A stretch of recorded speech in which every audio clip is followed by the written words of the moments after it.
السلام علیکم ناظرین، آج ہمارے ساتھ موجود ہیں آگے یقین عمرانی صاحب۔ ہم ان سے سوال کرتے ہیں کہ امام زین العابدین علیہ السلام نے اللہ کی لامحدود قدرت کے سامنے اپنی بے بسی اور عاجزی کا اظہار کس طرح سے کیا؟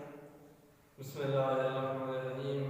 حضرت امام زین العابدین علیہ السلام ارشاد فرماتے ہیں، خدایا یہ میرا بےتاب نفس اور بے قرار ہڈیوں کا ڈھانچہ تیرے سورج کی تپش کو برداشت نہیں کر سکتا، تو جہنم کی آگ کو کیسے برداشت کر سکے گا؟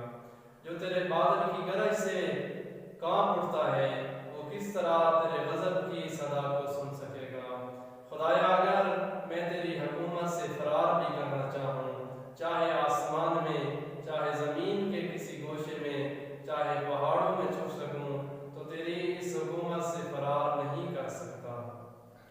ناظرین، قبلہ صاحب نے بہت آسان انداز میں گفتگو کی اور مولا کا فرمان ہمارے سامنے پیش کیا، جس میں مولا انسان کے عاجز ہونے کی دلیل کو بیان کر رہے ہیں کہ انسان اس طرح سے عاجز ہے کہ سورج کی تپش کو بھی برداشت نہیں کر سکتا اور بادل کی گرج کو بھی برداشت نہیں کر سکتا، اس کے باوجود بھی انسان تکبر کرتا ہے۔ اللہ تعالیٰ